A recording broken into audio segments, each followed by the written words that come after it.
All right. Welcome, everyone, to another episode of the OpenJS Foundation's Cross Project Council meeting. Today is the 6th of August, 2024. Thanks for joining. Let's see. Where to begin? Do we have any announcements? 1 o'clock Pacific time, we have package metadata interop collab space. We'd love to have you all join. That's of interest. Excellent. And next Wednesday, we're having a program committee meeting. So if you're interested in helping shape our program, conference events, sponsorships, how we shape our own events, that's next Wednesday. So reach out to Kylie, Ben, or me, and we'll share that information with you, calendar information. Yeah, that's exciting stuff. Folks should join where there's lots of stuff happening. So, Is that not in the calendar? Well, no, typically because we review CFPs and things like that, so it hasn't been. But the invitation's quite open, but yeah, we tend to not publish that because we have all of our notes with the discussions on proposals and things. I mean, I guess, but it could still be in the calendar with that description of like, hey, contact this person if you want an invite or something. Sure. I don't know, just like I went to say, okay, Wednesday, what time? Oh, it's not there. So Okay. yeah, it's a good point. I look at the calendar when I'm not sure, so that would be helpful. Okay. All right, cool. Yeah. Would that be doable without making the notes, like linking the notes and making them public? yeah, I mean, just put something in the calendar that says this is a placeholder. There's no links to meetings or anything that just says like, hey, this is however we say it, like this is a semi-internal meeting. If you want to get an invite, ask Kylie, here's Kylie's contact information, right? Yep. And you can filter. Sounds good. It sounds good. Yep, thanks. Great. Oh, and before we record, we're not recording. I think you all know that Kylie is. We are. I think we are streaming. Okay, we are streaming. Okay. Great. Okay. Well, I'll just share. She's going on. She's having a baby. I think it's pretty public, so she'll be out at the beginning of October. So pretty exciting. But you'll start to see her backfill start to join our meetings in the next week or so. Great. So they'll overlap a couple months. Excellent. That's wonderful. Yeah. Good organization. Yeah. I'm no, seriously, it's also worth saying.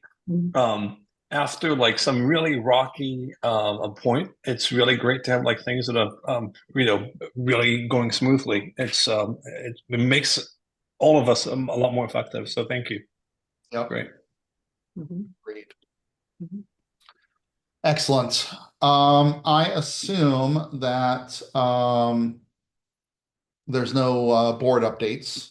Well, there is actually. There was a board meeting, and we did get board approval for the minor charter change that was requested to get rid of working groups. That's right. So that's the update. Good call. Good call. I forgot about that. We were just in the standards meeting and was like, oh yeah, no board updates, but you're right. There's that one. Great. All right, so moving on, let's see if there's anything in these labeled issues, if there are any updates from like legal, waiting on legal. I'm guessing not, but please correct me if I'm wrong. There's legal issues. Ben and I did quite a bit of work on legal, thanks to Joanna Lee at the Linux Foundation, who has some best practices from working across the foundation. You know, she used to work with our law firm, Gesner up the Grove. So we'll be, I think we should be putting some of these on the agenda and probably working meetings. We'll plop in some notes, but there's definitely some best practices there that we can take a look at.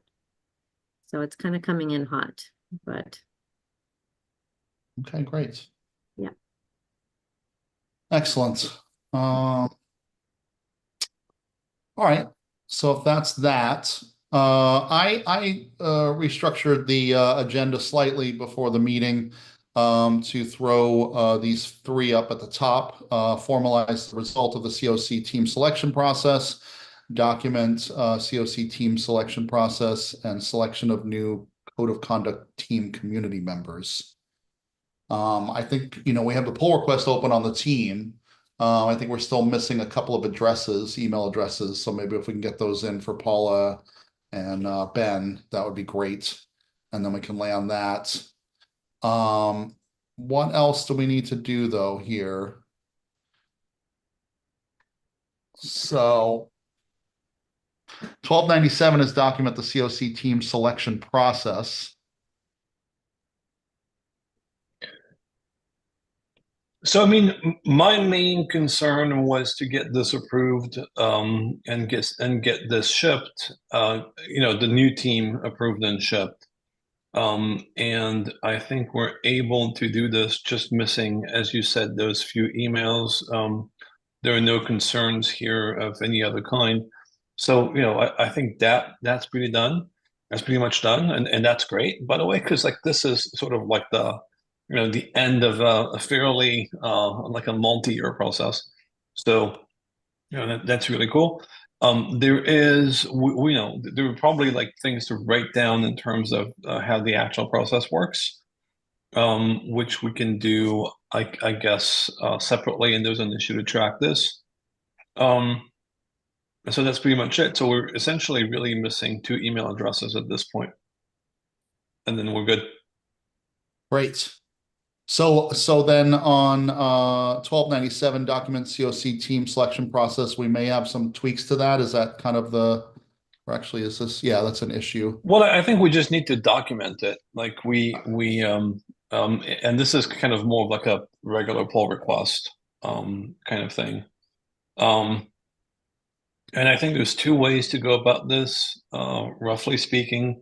One is to say, we do a consensus-driven decision, and do so in private sessions, right? And another one is to decide that we want to actually articulate this much more precisely, and then that wouldn't need a proposal. My inclination would be to go with the first one, because it took the time it took this time because it was complicated, but I think it actually ended up in a reasonable position. But if people feel differently, I think it's also fair to say, hey, we want to formalize this more strictly and have like more steps. And so I don't know. I don't know if you all want to have a conversation on this now or do this async. I agree with you. I think the former is good. It was a little challenging this time, but I think there was just, fairly unusual circumstances. And I do like when things are a little bit looser, so we have a little bit of flexibility when we need it. But I'm open to other thoughts as well. All right, so what I'm proposing to do here is figure out where in the doc this belongs and just write like a fairly terse statement about this in a pull request and then take it from there. Great.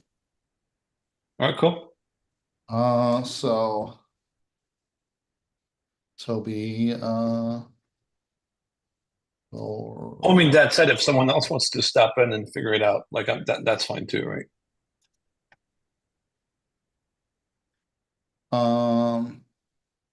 Oh wait, that's the formalize the results. Sorry. So PR is open for that one. Document the process. Got that. And then 1298.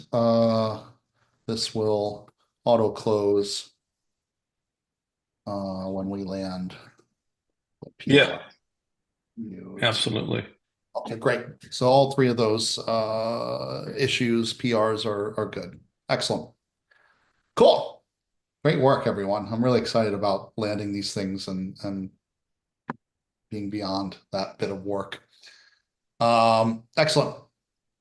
Next on the agenda, I don't see Claudio up here, but I don't know if Michael or others can comment on this. This is the Node.js adoption of the official unofficial Discord server for the community. I was reading through the issue earlier. Sounds like there's some interest in using Discord. There's already a community that I'm guessing is Node.js centric. And the question is just the code of conduct.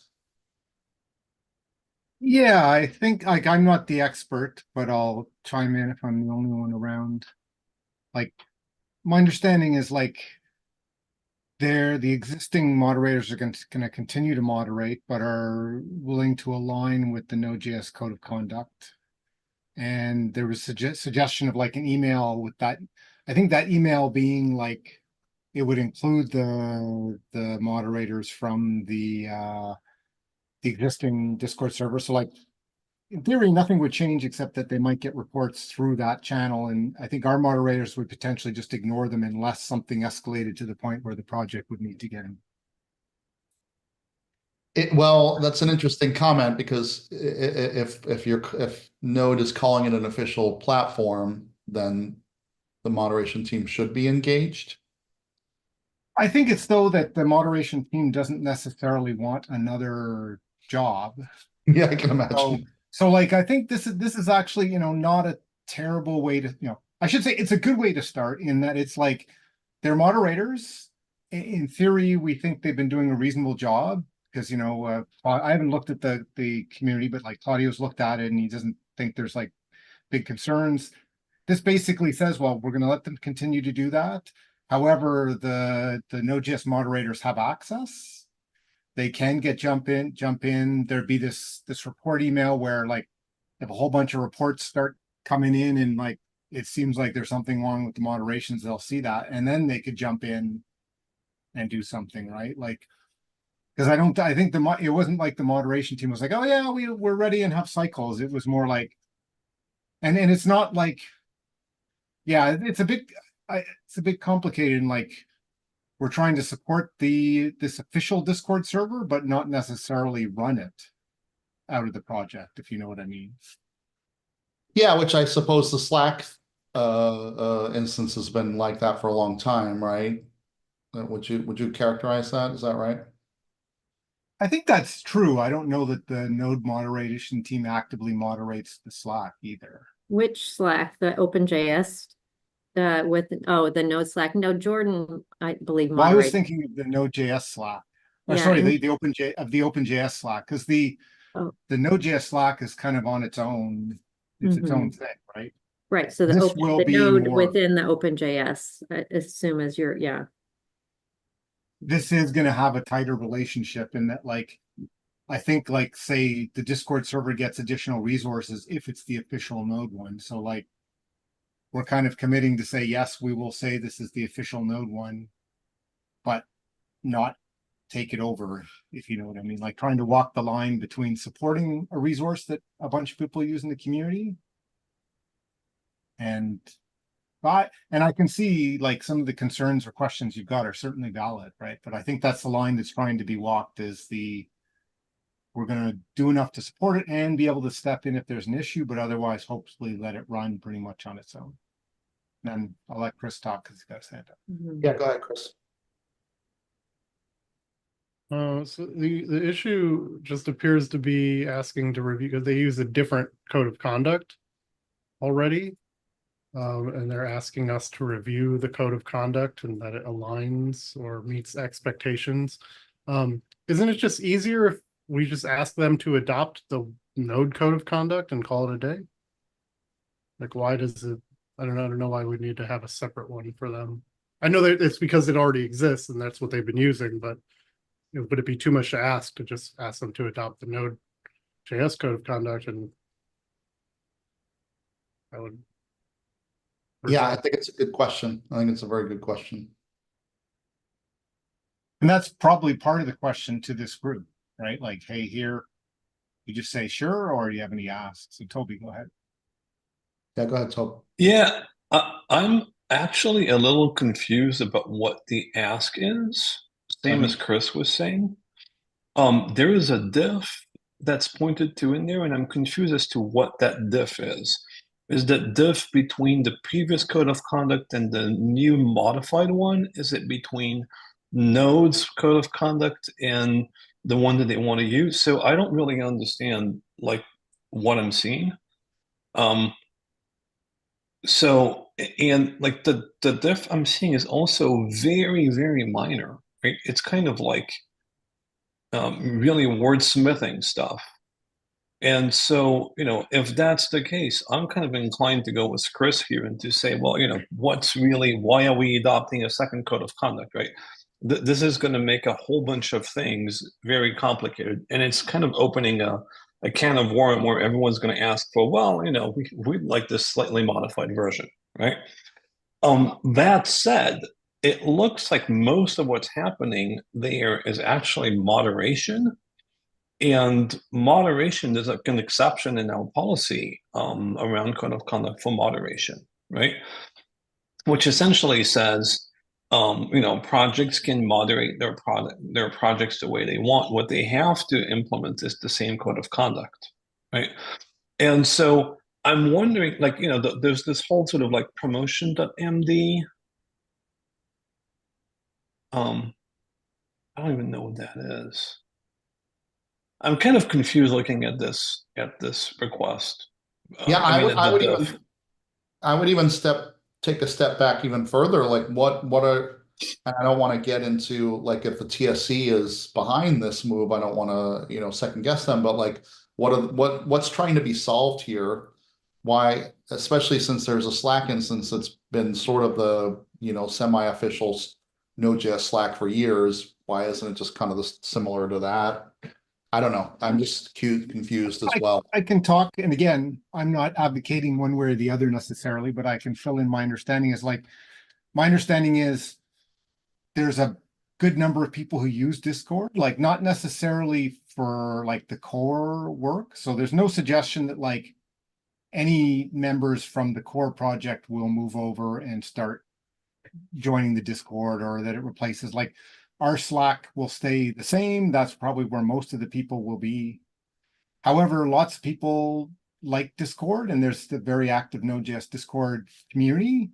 And so the proposal is this is to support that community through the project, and like maybe build some closer ties between the project and this larger community of users, which sounds reasonable.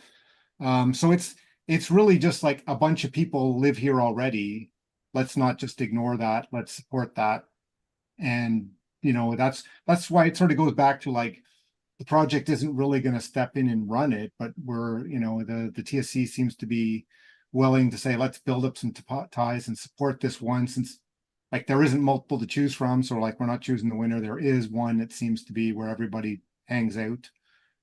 And by lending our support, maybe that helps the community. Toby. Yeah, I mean, to be clear, I'm absolutely supportive of this move. Like, and it's also none of my business to actually like make a comment about this, right? Like this, but I absolutely want to be supportive of the TSC's decision to work with that Discord community. I think that's great.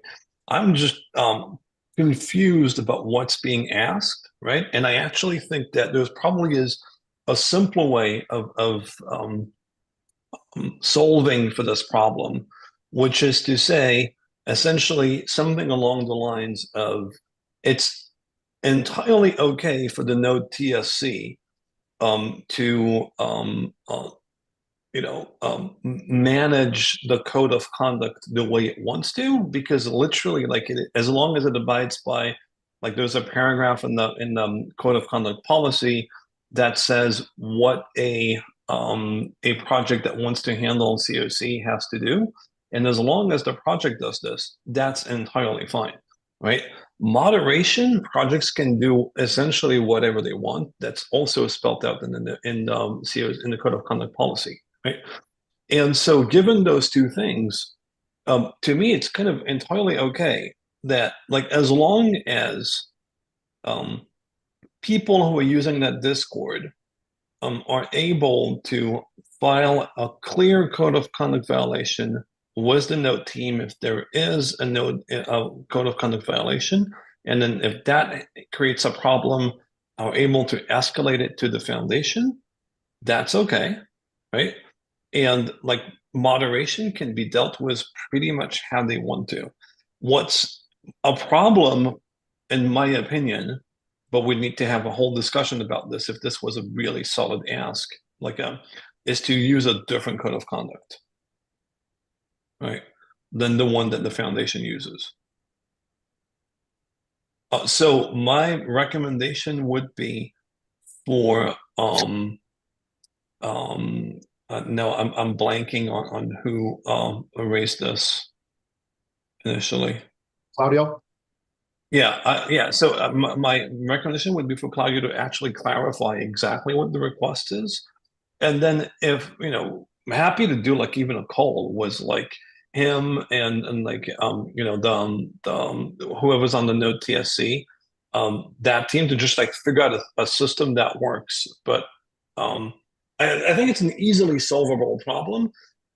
That, to put it shortly, I think this is an easily solvable problem, but the direction that is taken to solve the problem seems one that is going to be very complicated and that I'd rather we avoid it.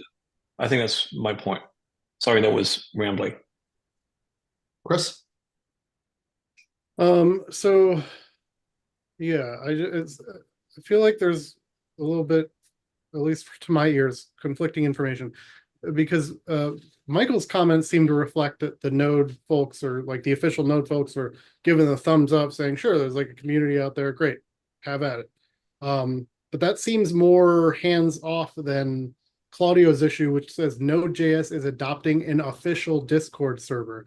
And that's where, some of Toby's comments come in, and then Darcy's latest comment in the chat as well, where like those are two very different things. Like just saying like, okay, sure, like go ahead, you have our sort of approval to have this node community and like we have no problem with it. That's different than saying we are adopting this as an official Discord server and therefore our code of conduct applies, and therefore you report, the reporting address, which they did change to be the node reporting address. And so I just think like, yeah, just keep it simple. It's like, don't mix the two. I think it's part of what Toby was saying. Don't mix the two, do one or the other. Either you're your own separate community and you kind of have the blessing of the node folks, or you are an official node thing and the node folks are responsible for it. The proposal is, the world is not quite that cut and dry. That the proposal is much grayer than that, and reflects that in that it's that the project isn't taking it over. It's not managed it's not going to be managed day to day by the project. However, the relationship is going to be more official than just go and do your own thing.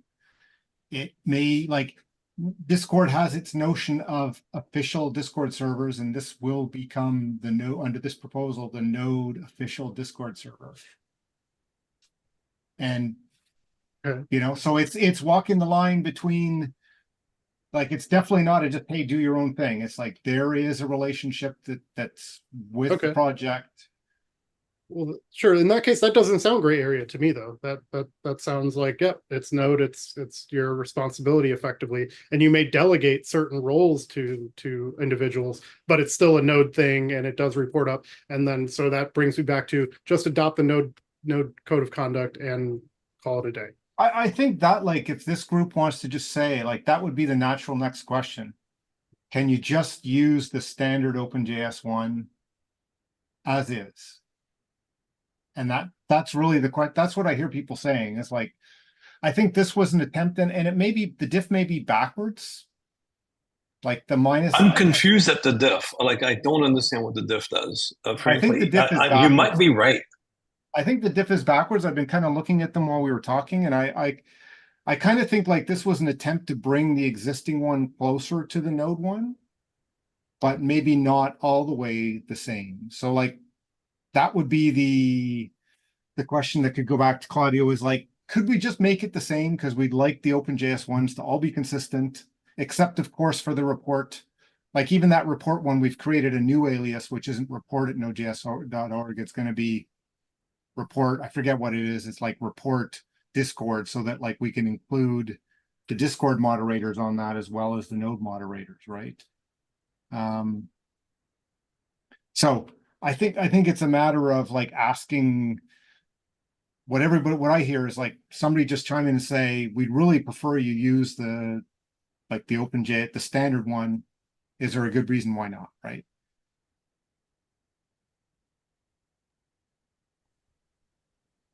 Toby, you got your hand up? I do. Yeah, I second Chris's comment here saying that the diff should just change it to one line that makes it a node COC or to the foundation COC, really. I would, that said, I would reframe the question as a first step in asking, because the issue like raises the like kind of like a problem of like it's different for a Discord server, right? Like there are different requirements. And so I think the question would be like, what in the foundation's COC is creating problems for the Discord server, right? So that we understand why they need something special. Because right now we just hear, oh, we need something special because we're different, which like that's entirely possible, right? But we don't understand what the problem is. And so I think it would be useful to learn this as a first step. And then as a second step, unless there's a really, really strong reason for a different COC, it wouldn't be that we prefer. It's like that's not okay. Like that's not going to be doable, because then we're going to have then we no longer have a concrete like a clear escalation path, and that's going to create a lot of problems. So there really has to be like a clear reason why that doesn't work. Yeah, I would expect that that it may just very well be, what you had mentioned earlier, which is moderation, where they just like the reason why they're wanting to hand edit these things and say, well, these things are specific to Discord or probably not to Discord, but like to chat in general. And maybe that's just clarifying that and say like, hey, you have the latitude to dictate the terms of your moderation for this space, subject to the COC, but and maybe that's enough, and it's easy. Miguel? Yeah, just an additional point as well, in terms of the word official being used, and also sort of to Robin's point, if there's talking about like a verified server, that definitely has different requirements specified, just looking at this document here, from Discord in that regard. So I'm not sure to what official capacity, or what official means in this regard. It also looks like they've paused official verified server applications as of last July. So again, maybe just a little bit of clarification as to what level of official is being discussed here. And the Electron project is on Discord, and you have how many people on the moderation team? That's a great question. I don't have those numbers available to me right now, but if that is a reference that people want, I can definitely go and double check that information and either reply in the thread here or give that information if that would be helpful. I guess my concern, if it's official, then you own admin rights, then you own responsibility for moderation. I guess that's what I'm saying. So this sort of loosely official seems, it's either official, I think, or it's not. And if it's official linked from a branding perspective to the node project, then we should have official responsibilities for it. Yes, and so on the Electron end, it's officially run by us at Electron. Mm-hmm. I think you can go back to what, I forget whoever it is, like it's being set up so that like the moderation team will have access, could do moderation, but effectively it's been delegated to the existing moderator. So if there was something that became a problem, the project would potentially say, this needs to, the moderators from the node moderation team could get involved and say, no, this is the right way to go. Or the project could choose to sever the association with the Discord server, and it would no longer be official or verified or whatever the terminology is.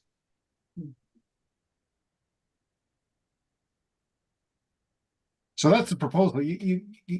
mean, I'm not necessarily doing it justice. I think, you know, there's an issue, there's a bunch of issues with the proposal, the outlines, the description. So if you want to go and jump into, and if you have concerns about those, you can go and read what's going on, but there's the proposal, and this is sort of, there hasn't been any objections raised, and it's moving forward.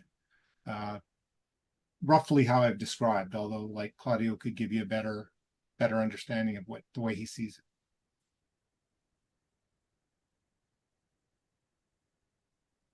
Okay. It's an interesting issue. Chris, your hand is up. Yeah, right. So we're nearing on 20 minutes left of time. So does it sound like the recommendation is to suggest to use the Node code of conduct, and what are we thinking here? I think in general that would be a good suggestion. So I think there's like, to answer Chris, I think one of the things we want to understand is like how official this is, right? If this is official, then it has to essentially use the Foundation's code of conduct, and it has to implement it according to the policy. So I think that's an important point. I think Mike Allen's point about verified servers is also something that's interesting, because if Discord, I mean, if there's a request that this is a verified server, then it implies that it is tied to the OpenJS Foundation, and so that needs to be clear. So I think a clarification as to whether the server intends to be being verified or not, I think that would be important. Well, also, although I'm sorry, because I'm entirely not familiar with how that works. Has Discord stopped doing verified servers?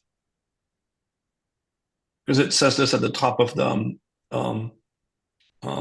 support doc that you shared. That, honestly, I would assume you can get. I would get clarification, and I would assume that, like, I think the answer is yes. Like from what I've heard in some of the discussions, that like part of the benefit is that the Discord server will get certain benefits. If this one is paused, doesn't really matter. I don't think. It's like assume that if it's unpaused, they would apply for it, right? And okay. So clarifying whether they would make those kinds of asks totally makes sense, but whether this one will happen or not, it doesn't matter, right? Yeah, sure. Okay, yeah. No, I mean, yes. This is what I agree with you. This is what I was going with, but then I just saw this at the top, and I'm like, oh wait, did I misunderstand the point? And then really understanding why they need a special, why a special modification of the code of conduct would be needed. And then also extending him to have a conversation to try to like figure out the needs and be supportive of the overall effort, right? Like I don't want this to sound like we're like being entirely negative and pushing back on this, because that's not the case, right? We're trying to make it easier.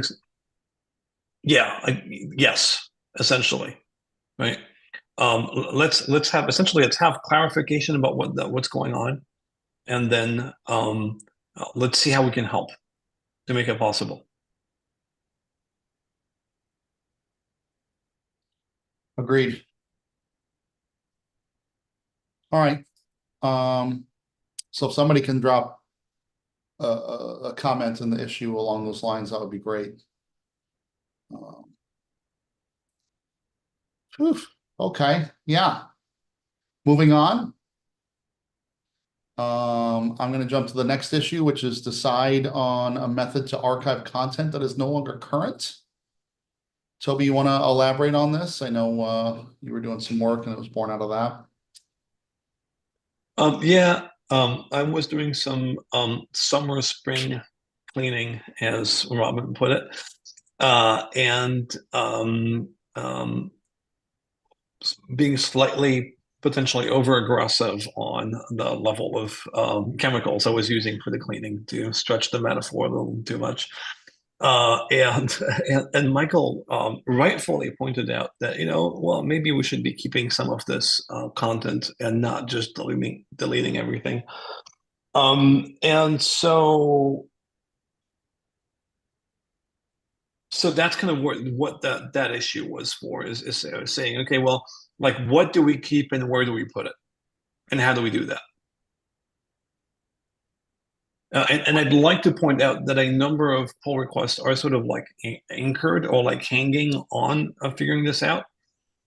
Because I mean, one of the reasons for cleaning up is cleaning up actually makes create like changing and updating things a lot easier, because you don't have to like fix a bunch of links in like 20 different places. And so like there is a there are trade-offs here, and also probably best practices to put in place to avoid those situations. And so maybe we could also discuss best practices you know, as we're doing this. Like, what do we archive? How do we reference things in links?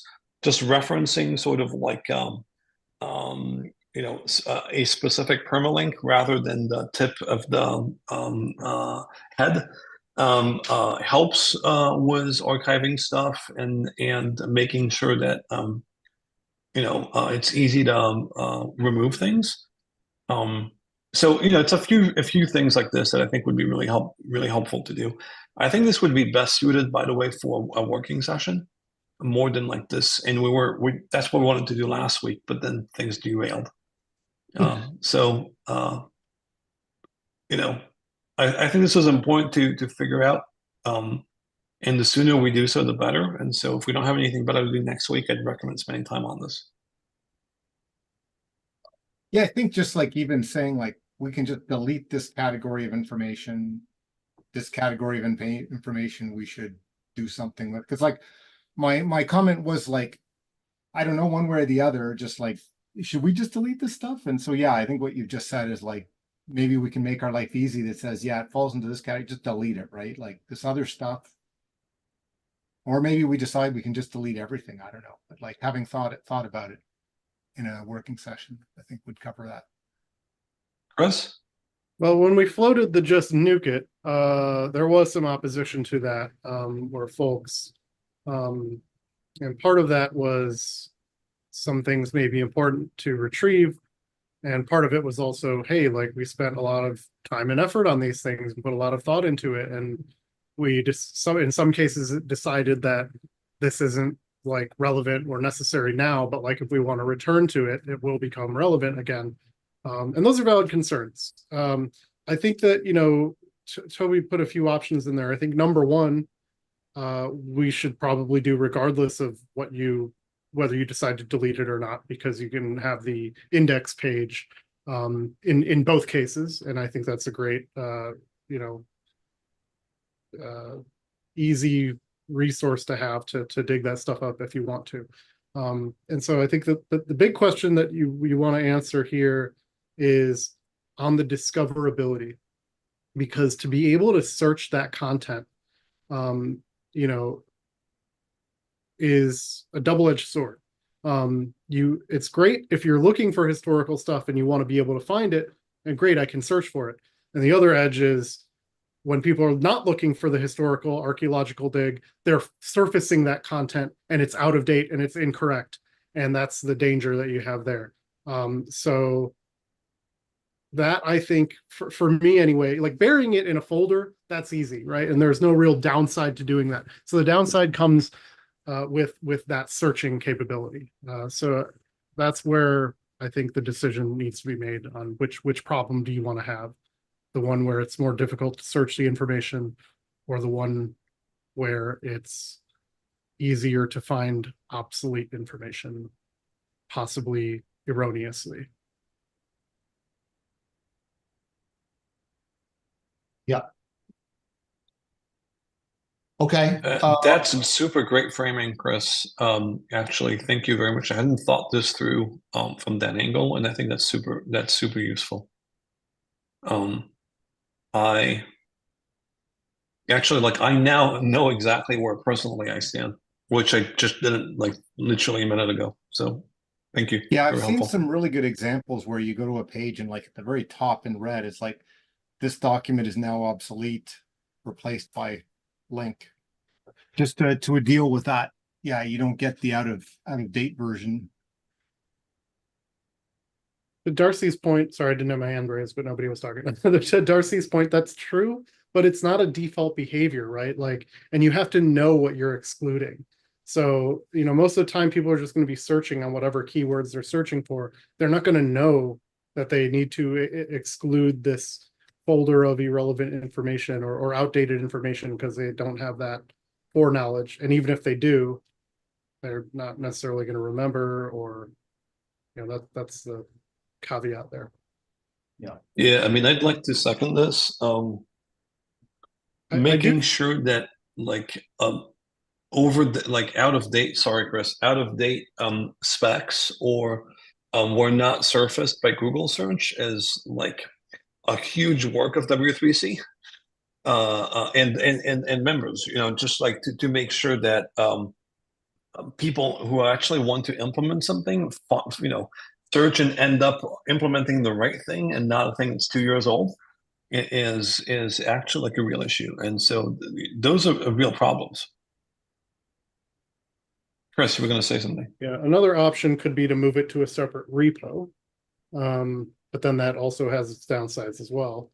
But maybe, maybe the concerns about the burying of information and discoverability could be somehow sated to some extent anyway with a robust index page, right? Where you have more than just, oh, here's a link to the file name or the title, and you maybe have like a little blurb about what the thing was about, and maybe that's enough to alleviate concerns about the information sort of disappearing effectively.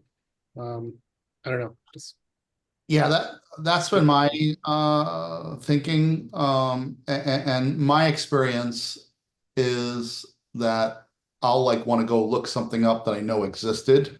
And so I kind of have an idea. And so if there was some sort of link to where I could find previous proposals, back when we used to do proposals, or look at the bootstrapping documentation or something from the early days. So I'm leaning towards that as well, like a good robust archive page, and then, essentially nuke it from the current state. But anyway, maybe this is something that we just kind of clarify in a working session. And maybe it wouldn't even take that long as we kind of narrow in on what we think would be good. And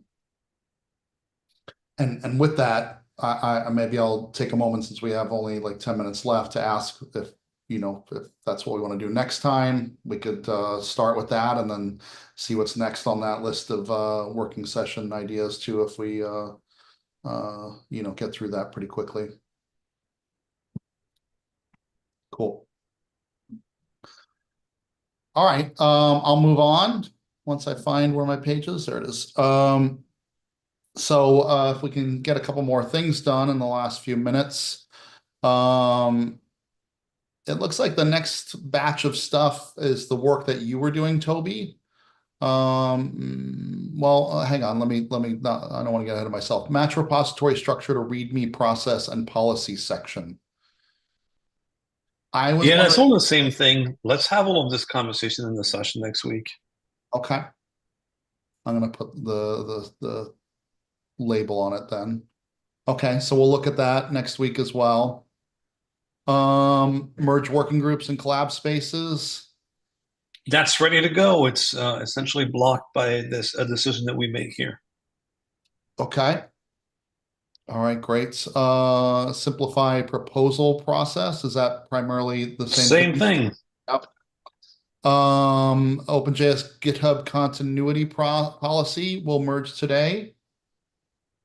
Yeah. Are we good with this? Yeah, it's been open. It's been open for, I think, long enough, and I think we resolved all the issues. And yeah, I'm happy to merge it later today. Or awesome, great. So we'll let you the pleasure of doing that. I appreciate that. It's the little things, Toby. It is. It absolutely is. Great job, by the way, on running this whole thing. Yeah. Good work. Yeah. Next one is improve our minute taking of CPC calls, 1323.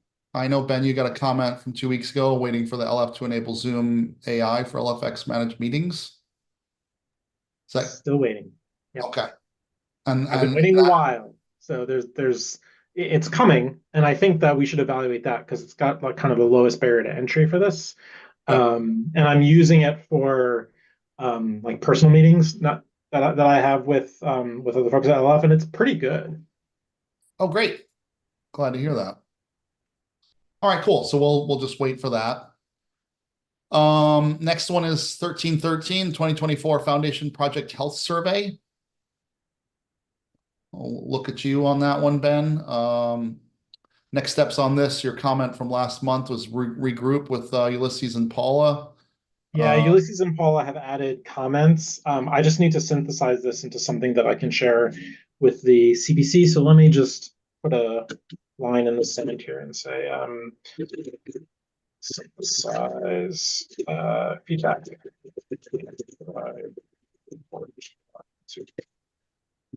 Yeah. Okay. Trucking right along, 1307 is Archive the Hospital Run project. My notes here from last month is that the project's been archived, but we'll keep the issue open to help inform our sunsetting process. Ben is trying to get admin access to the repo at the moment. We'll keep open for now while Ben tries to close out this work. Yeah, so I completed everything in the archive task list except for getting admin permissions on GitHub. And I think I have a path to getting I that. can help you get that, or probably Michaela. I think it's just John. I think it's John Kleinschmidt, right? Or someone else. I can help you with Yeah, it. I believe he used to be on the project, but I feel like that was several years ago, and I'm not sure exactly. On Hospital Run? I believe so. Yeah, Not I familiar had, with he the was at a version. dinner we had at an event. Yeah. So Ben, I can, yeah, Let Michaela. me double check who I reached out to already. Okay. And I'll circle up with you. Okay, cool. Great. Great. Excellent. Code of Conduct Action Plan, which is issue 1122. I think that once we kind of get some of this COC team stuff nailed down, we'll double back to that. Just make sure we got go through the checklist and see where we stand on that. Standardize on collab spaces over working groups. I think that relates to previous That's gonna work. get closed. Yep. And then this IP policy license exemption request. I know this has been around for a bit. Is this even on my plate? I don't even Yeah, remember. it's on your plate. I actually talked with Todd more about it last week. So let's follow up because it's an IBM action. Yeah, okay. Okay.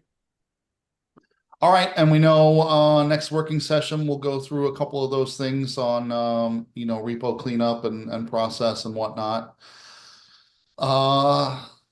So great. Look at Wow. that. You 5 or got 6 through a minutes. lot. Yeah. Yeah, you're running those from now on.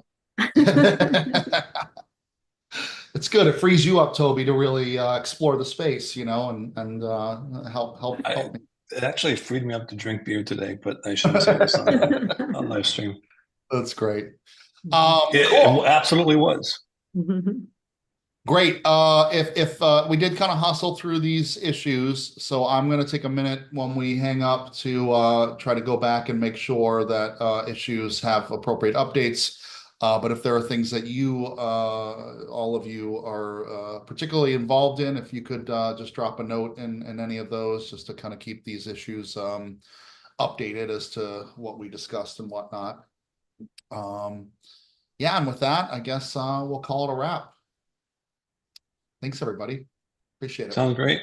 Bye. Talk soon. Bye for now. Bye, thanks.